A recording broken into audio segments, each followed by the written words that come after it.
ଏହି ପୃଥିବୀରେ ନା ଆପଣଙ୍କୁ କିଛି ହରାଇବାର ଅଛି ନା କିଛି ପାଇବାର ଅଛି। ତେଣୁ ବର୍ତ୍ତମାନକୁ ନେଇ ବଞ୍ଚିବା ଶିଖନ୍ତୁ, ବର୍ତ୍ତମାନକୁ ଭଲ ପାଆନ୍ତୁ। ବାସ୍ ଏତିକି ହିଁ ଆପଣଙ୍କ ପାଇଁ ଯଥେଷ୍ଟ। ନମସ୍କାର ବନ୍ଧୁଗଣ, ମୁଁ ସାଗର, କଳାକାର ସାଗର ସଙ୍ଗମ ୟୁଟ୍ୟୁବ୍ ଚ୍ୟାନେଲକୁ ଆପଣମାନଙ୍କୁ ସ୍ୱାଗତ ଜଣାଉଛି। ଆଜିର ଏହି ଜ୍ୟୋତିଷିକ କାର୍ଯ୍ୟକ୍ରମ ଧନୁ ରାଶି ବ୍ୟକ୍ତିବିଶେଷମାନଙ୍କ ପାଇଁ କିଛି ଖାସ୍ ହେବାକୁ ଯାଉଛି। 2025ର ଏହି 3 ମାସ ଏପ୍ରିଲ, ମେ ଏବଂ ଜୁନ୍ ସେହି 3 ମାସ ଯେଉଁଥିରେ କି ଗ୍ରହମାନଙ୍କର ମହାପରିବର୍ତ୍ତନ ହେବ ଏବଂ ଆପଣଙ୍କର ଜୀବନରେ ମଧ୍ୟ ବହୁତ ବଡ଼ ପରିବର୍ତ୍ତନ ଆସିବ। କାରଣ ଶନି ଆପଣଙ୍କର ଚତୁର୍ଥ ସ୍ଥାନରେ ଅବସ୍ଥାନ କରୁଛନ୍ତି। ମାର୍ଚ୍ଚ 29 ତାରିଖରେ ଯେତେବେଳେ ଚଳନ ହେବ, ସେହି ଚତୁର୍ଥ ଶନିକୁ ଶନି ଅଢ଼େୟା ମଧ୍ୟ କୁହାଯାଏ। ରାହୁ ଏବଂ କେତୁଙ୍କର ପରିବର୍ତ୍ତନ ହେବ ମେ 18ରେ ଏବଂ ଆପଣଙ୍କର ରାଶ୍ୟାଧିପତି ଯିଏ ବୃହସ୍ପତି, ତାଙ୍କର ମଧ୍ୟ ପରିବର୍ତ୍ତନ ହେବ ମେ 15ରେ। ବୃହସ୍ପତି ଥିଲେ ବୃଷ ରାଶିରେ, ମାନେ ଷଷ୍ଠ ଭାବରେ, ଚଳନ ପରେ ସପ୍ତମ ଭାବକୁ ଯିବେ, ମାନେ ଧନୁ ରାଶିର ସପ୍ତମ ଭାବରେ ବୃହସ୍ପତି ଅବସ୍ଥାନ କରିବେ ଗୋଟେ ବର୍ଷ ପର୍ଯ୍ୟନ୍ତ।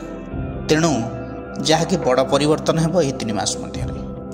ଏହି ପରିବର୍ତ୍ତନର ଫଳ ଧନୁରାଶି ବ୍ୟକ୍ତିବିଶେଷଙ୍କ ଜୀବନରେ କି ପ୍ରଭାବ ପକାଇବ, ସବୁକିଛି ଡିଟେଲ୍ସରେ ଆଲୋଚନା କରିବା। ବନ୍ଧୁଗଣ, ଏହି ବିଚାର ଜନ୍ମରାଶି ଚନ୍ଦ୍ରରାଶିକୁ ଆଧାର କରି କରାଯାଇଛି। ଯେଉଁମାନଙ୍କର ଧନୁରାଶି ଓ ଧନୁଲଗ୍ନ, ସେମାନଙ୍କ ପାଇଁ ଏ ଭିଡ଼ିଓଟି ଅଧିକ ଫଳପ୍ରଦ ହେବ ବୋଲି ଆମର ଆଶା।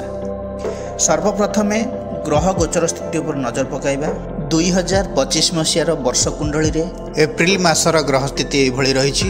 ଆପଣଙ୍କର ରାଶି କୁଣ୍ଡଳୀରେ ଚତୁର୍ଥ ଭାବରେ ଶନି, ବୁଧ, ରାହୁ, ରବି ଅବସ୍ଥିତ। 2025 29 ମାର୍ଚ୍ଚରେ ଶନିଙ୍କର ଅଢ଼େୟା ଆରମ୍ଭ ହୋଇଯାଉଛି ଧନୁରାଶିରେ, ମାନେ ଶନି ତୃତୀୟ ଭାବରୁ ଚତୁର୍ଥ ଭାବକୁ ଆସିବେ।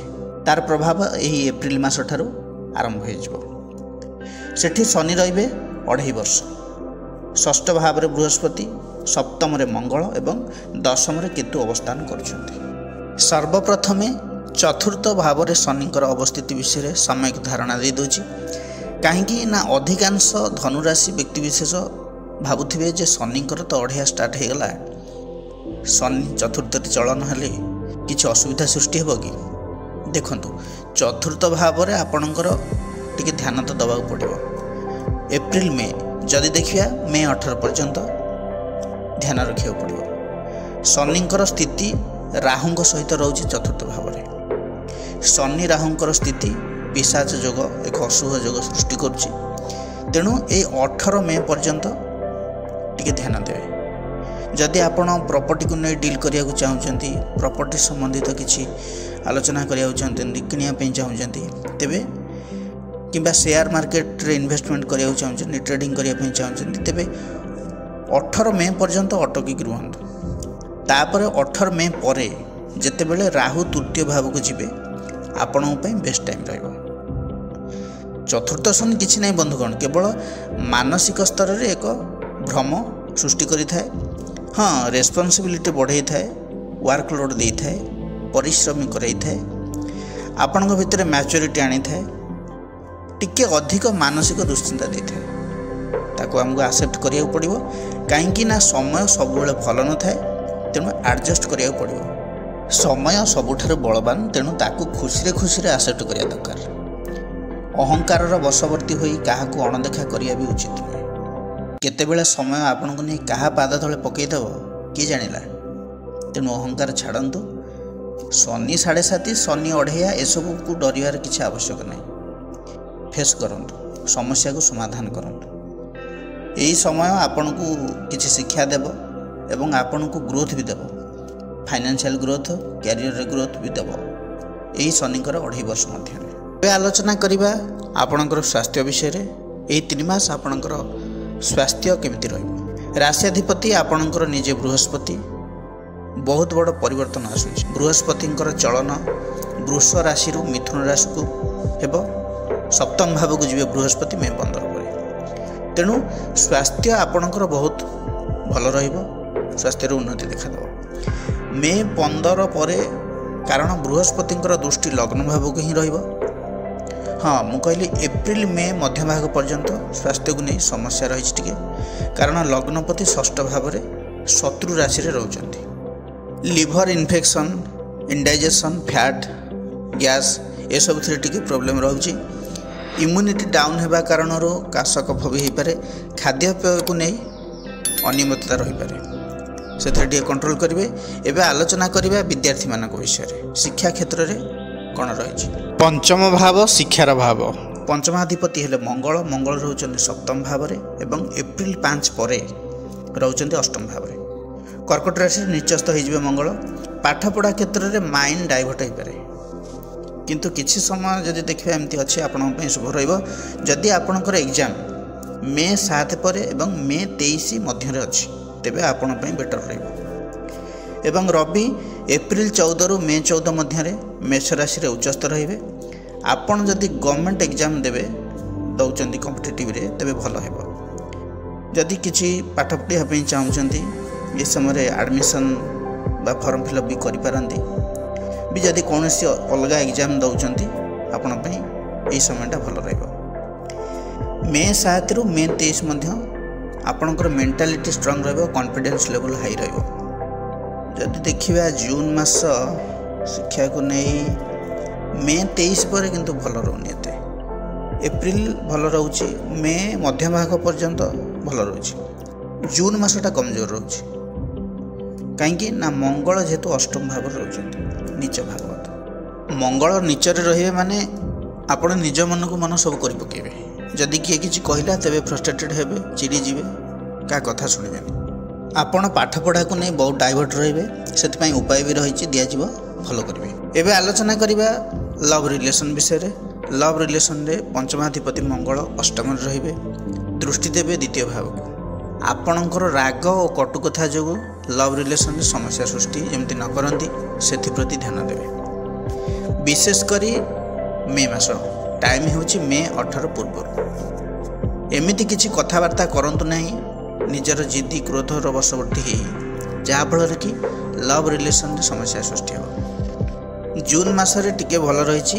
एप्रिल एवरेज मे रे प्रॉब्लम देखा सेमि देखा गले 3 मास मध्य एते भल रहुनी 60% रोचे किंतु मे 18 पूर्वर प्रॉब्लम बहुत रोचे ध्यान देवे जेमिति मिसअंडरस्टैंडिंग सृष्टि न हुए। एबे आलोचना करिबा वैवाहिक जीवन विषय मैरिड लाइफ किपर कटिबो तापर आलोचना करिया महापरिवर्तन विषय बृहस्पति राहु एवं केतु चलन विषय आपणकर राशि को सप्तमाधिपति हेले बुध बुध केन्द्र रे अछंती तापर आसीबे पंचम भाव को भल रही जेतेबेले बुध मे 23 पर वृष राशि को आसीबे मे 23 रु जून 15 पर्यंत टिके ध्यान रे रखिया पड़िबो ता सहित लाइफ पार्टनर को हेल्थ को मध्य ध्यान रखिया पड़िबो छोट छोट किछि इश्यू देखाई पारे नहले एप्रिल मास भल रही मे 23 जाए तो भल अच्छे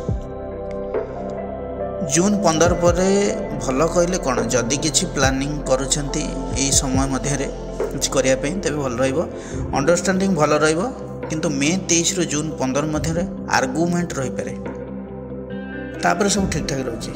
एबे आलोचना करिबा राहु केतुंकर परिवर्तन विषय राहु तृतीय भाव को आसबे एही तृतीय भाव रे राहु 18 मास रहिबे तृतीय भाव रे राहु आपन को चालाक चतुर तो करिवो ट्रैवल पर ट्रैवल कराइबो एंजॉयिंग मोमेंट रही धन लाभ कराइबो तृतीय भाव रे राहु को शुभ कहा जाए जेमिति कि त्रिशूल एकादशी पापग्रह शुभ फल देथांती बहुत भल रहिबो भल रिजल्ट मिलिबो आपन को आपनकर कैरियर रे आपनकर ऑनलाइन काम चलिबो ट्रैवलिंग काम चलिबो डिजिटल मार्केटिंग रे सफलता पाइबे जदि आपनकर मां को नहीं किसी समस्या थिला प्रॉपर्टी रिलेटेड किसी समस्या थिला से सब दूर हो जाए। केतु नवम भाव को आसवा द्वारा स्पिरिचुअल ट्रैवल हो पारे आपन को स्पिरिचुअल करेबो किंतु पिता सहित वैचारिक मतभेद देखा सबुठारु सफल परिवर्तन हेबो बृहस्पतिंकर 12 वर्ष पर धनुराशि सप्तम बृहस्पति होउछि मान सम्मान बढ़ेबो ता सहित फाइनेंशियल ग्रोथ हेबो बिजनेस रे संप्रसारण हेबो पार्टनरशिप बिजनेस रे शुभ रही जदि नुआ बिजनेस करिया पे चाहूँगी पार्टनरशिप बिजनेस करिया पे चाहूँगी तेबे आपण भल रहिबो बृहस्पति दृष्टि लग्न भाव को रहिबो नॉलेज गेन करि पारंती कथाबार्ता रे प्रभावित करि पारंती अन्य मानकु मैनेजमेंट स्किल बढ़िबो पर्सनालिटी डेवलपमेंट हबो निजर वैल्यू बढ़िबो बहुत भल रही। एबे आलोचना करिबा भाग्य विषय भाग्य स्थान आपणकर सिंह राशि भाग्याधिपति रवि एप्रिल 14 रु मे 14 मध्य उच्चस्थ रहिबे मेष राशि। एप्रिल मे मध्य भाग पर्यंत आपणकर भल रही किंतु मे 14 रु जून 14 मध्य भल रहना जल्दबाजी रे किछि करबा ठीक नुहे कौन से अटेम्प्ट नियंतु मे 14 पूर्व जो देखिए आपणकर स्टॉक मार्केट रे जदि इन्वेस्टमेंट करियो चाहउछन्ती ट्रेडिंग करिया पे चाहउछन्ती ताले आपण भी शुभ फल मिलिबो। पूर्वरु जदि आपण किछि प्लानिंग करथिले बिजनेस को नहीं जॉब को नहीं कौन सी इन्वेस्टमेंट को नहीं ट्रेडिंग करिया पे चाहउथिले कि कौन सी आपणकर काम अधा रही जाइथिला ताकू आ करि पारनांती कौन सी कारणरू तेबे एई समय एई एप्रिल 14 रु मे 14 भितर जदि आपण से जिनस को पुणी आउ थे ट्राए करें ताहले आपण सक्सेस हेबे लक आपणकर फेवर रहइबो सपोर्ट करिवो। किंतु मे 15 रु जून 15 जो टाइमटा रहउची से समय रे भल रहू नाही केना रवि से समय दुर्बल रहिबे जेहेतु शुक्रंकर गृह रहउचंती एमितिरे भी षष्ठ भाव रे रवि शुभ फल दियंती किंतु जेहेतु शुक्र और रवि परस्पर शत्रु तेणु ऑब्स्टैकल आसी पारे जदि ओवरऑल देखिए ताहले 80% खंडे आपणकर भल रोची भाग्य आपणकर साथ देव। कैरियर दृष्टिकोण जदि देखिए बुध आपणकर दशम भाव को देखुचंती कम्युनिकेशन स्किल बहुत भल रहइबो। केतु जेहेतु 18 मे रे परिवर्तन होउचंती दशम भाव रु नवम भाव को जिवे आगरू जो समस्या कर्मक्षेत्र रे थिला प्रतिबंधक थिला मतभेद थिला कर्मचारी मानक सहित कौन सी कथा को नहीं मत पार्थक्य होउथिला कैरियर रे काम को नहीं डिसैटिस्फैक्शन थिला 18 मे पर से सब परिवर्तन हो एवं समाधान हो। एप्रिल मास मे मास रे नूतन कर्म नियुक्ति हो चांस रही जदि आपण जॉबलेस अछंती किंबा कौन सी कारण जॉब छाड़ी थिले नुआ खोजुथिले कि कंपनी चेंज करिया पे चाहूथिले तेबे आपन को पई भल रहइबो। जो काम को नहीं द्वंद्व थिला सैलरी को नहीं असंतुष्ट थिले से प्रोब्लेम मध्य सॉर्ट आउट हो तापरे बुध आपणकर मे 23 रे वृष राशि को आसीबे मे 23 रु जून मास मध्य भाग पर्यंत कर्म क्षेत्र टिके प्रेशर रही पारे आर्गुमेंट हो पारे छोट मोट काम को नहीं वर्कलोड रही पारे ध्यान देवे ए समय पे। एप्रिल मे किंतु बहुत भल रही एवं जून 15 पर भल रहिबो जॉब हो पारे पॉसिबिलिटी बहुत अच्छी। कैरियर दृष्टिकोण जो देखिए बहुत भल रही बिजनेस रे जब देखिए यही 3 मास जाक एप्रिल मे और जून फाइनेंशियली ग्रोथ हम इन्वेस्टमेंट कले सक्सेस हेबे रिटर्न मिलिबो बुधंकर पोजीशन भल रहिबो बिजनेस रे ग्रोथ देखौछि। शुक्र भी उच्चस्थ रहउचंती जदि आपनकर डेली इनकम पई किछि काम करूछंती तेबे बहुत भल रहिबो। धनुराशि व्यक्तिविशेष माने प्रतिकार कौन करेंगे प्रतिकार जब देखिए बृहस्पति बीज मंत्र जप करंतु विष्णु सहस्र नाम पाठ करंतु तारिणी को उपासना करंतु लाल मंदार तारिणी को अर्पण करंतु हलदिया फूल भगवान विष्णु को अर्पण करंतु आपण पई शुभ रहइबो।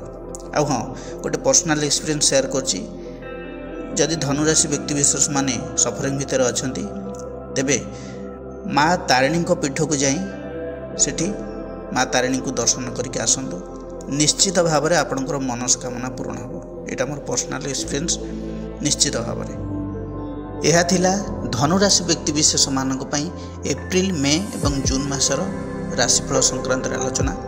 जदि भिडियोटी भल लगी थाए तेबे लाइक शेयर कमेंट करिया को जमार भी भूलियो नहीं।